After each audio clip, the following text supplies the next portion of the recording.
Okay, I will show you a picture first of all.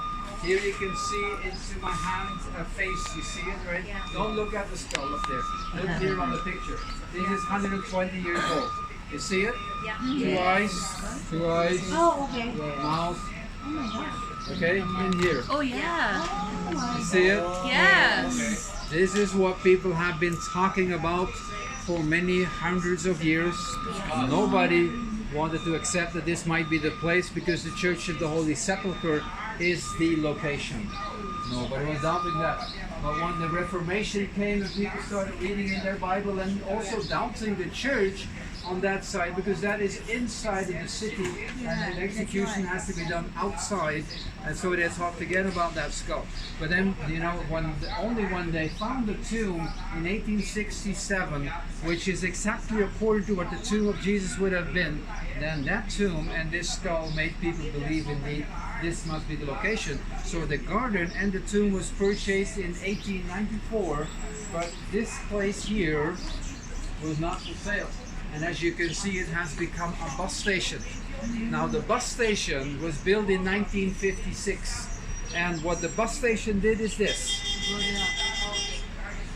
So today you can only see the two eyes, and the mouth disappeared underneath the bus station. And if you look on the right side of that rock, you can see the two eyes. Everything between the eyes is also broken. It's almost a tunnel right now. But that is because we are modern society, we destroy nature. That's what happened here. I mean, with the bus station, the use, the building of it, etc., 70 years. Also a cemetery on top, you see the concrete wall, and up there, you know, this is destroyed. But before the 20th century, it looked like here on the picture, nothing is changing that. Erosion takes hundreds of years to change something, so it might have been here at the time of Jesus. This place was outside of the walls of Jerusalem. An execution has to be done outside. Now you see the walls up there, this is the third wall, built in the same place as the one that was there in the time of Jesus, and they are built on a large rock. And you can see the rock underneath. And that rock up there was connected to the one on this side, so about 4,000 years ago, there was a hill here. And they have been cutting away that hill, they needed stones to build Jerusalem. So this was a stone quarry. Jewish tradition says it has become an execution place by stoning where people have been stoned. Somebody who was stoned here was Stephen, the first martyr of the Christian Church. The first That is martyr. according to Jewish tradition. Okay. Now the Lion's Gate here at the east side of the city, some say that is the place where he was stoned. But Damascus Gate is behind this house, and Damascus Gate was called St. Stephen's Gate by the Crusaders. Okay. We have a French Catholic basilica here on the hill, and the Byzantine Christians started that church in the 4th century already to remember him as the first martyr of the Christian church. Okay? An execution place outside of the walls of Jerusalem in the place of the skull. Now, place of the skull in Aramaic they say Golgotha. In Latin they say Calvary. Okay? Now this Damascus Gate down there, in the time of Jesus, he was the Herodian Gate. And that was named after King Herod. He was a very important man, you know, a large gate like the Damascus Gate, and many people were coming from all the cities from the north towards the northern part of Jerusalem, and they were merchandising, meeting each other, and so on. So many people were coming in there. And when Romans were putting a cross somewhere, they want everybody coming towards the city to see the cross, but also to read the signs on the cross, because every cross had a sign. This is a murderer, okay? This is a thief. You know what the people did wrong, but also what you are not allowed to do in the city, right? A warning for everybody. So when Jesus came out of the gate here, or any other criminal, and he came into this place, then he was not crucified on that hill up there. That is only tradition. You know, the Catholic Armenian Orthodox Church have a little white rock, 3 crosses on top, Calvary Mountain, 1,700 years. But it is not in the Bible. The Bible speaks about a square, okay? A square, a place called Place of the Skull. And if we go to the Gospel in John 19 verse 20, it says that the Jewish people could read the signs because it was close to the city, right? And when we go to Matthew 27:39, then it says that the passers-by were laughing at Jesus.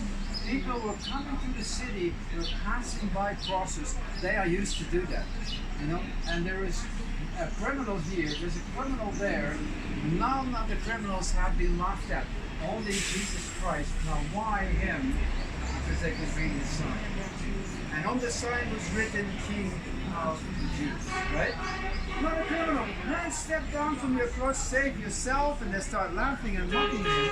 And then we come into verse 40, and there it says they recognized him. This is the man that was preaching in the temple. I have seen him. And why could they see him? Well, just alongside the road on a cross, not more than 10 feet high. And you have the sign there, and here's the face. And Jesus was hanging 1 foot above the ground. And that is why Mary and John so easily could speak with Jesus. So crucifixion, Jesus Christ at the roads down there alongside the walls, you know, and many people were passing by that day, and today still many are passing by.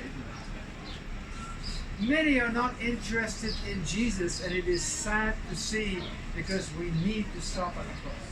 We need to know who this man is and why he went to that cross. Because he is an innocent man. He is the Son of God. The Word of God that created heaven and earth and Adam and Eve, and his dream was to live forevermore with them. That's what he wanted. We are created to live forevermore. You know, everybody in his heart has that desire to live forevermore. That's what God put in us. But we have to die because we are sinners. And Jesus knew that. Jesus came to this world. He said in John 10 verse 10, I have come into this world so that they may live and live to the full. We're all part of that day, you know. We will be able to live forevermore. That's what Jesus comes to bring here. Why can he do that? Because he is life. He is the bread of life. He is the way, the truth, and life. And he is the resurrection and life. Every time again he says, I am life. I am life. You know? And I want to give it to you. And so we have to accept Jesus Christ in our heart, you know, because he knew when he went to that cross, he would die, he would conquer death, he would raise from the dead, and he will offer that to you if you open your heart. That's what he said, right? I'll knock at the door of your heart, and if you open your heart, I will come into your life, and we're going to have supper together. You know, and when you open the door, you will let life come in to your dead life, and you will raise from the dead. So make sure before you step down the stairs here, you know, that you say to Jesus, will you remember me when you come again? This one criminal said it. This one criminal knew that this man was the Son of God. I don't know in what way or how, but he knew. He knew. He said, Jesus, I am guilty. You are an innocent man. Will you remember me? And then Jesus said, you will be with me in paradise. And we can say that every day again. Why not? You can say it here, right here, when the cross was down here, you know. You can say it here. Jesus is standing at the right hand of the Father, pleading for you and me every day again. And every day again you can say, Jesus, will you remember me? Remember me, Lord. Remember me. You know? Amen. You can take a few pictures. There are the two eyes are very nice and visible there. Yeah. And then we will continue. Can I We don't ask a need to- question? Yes, ma'am.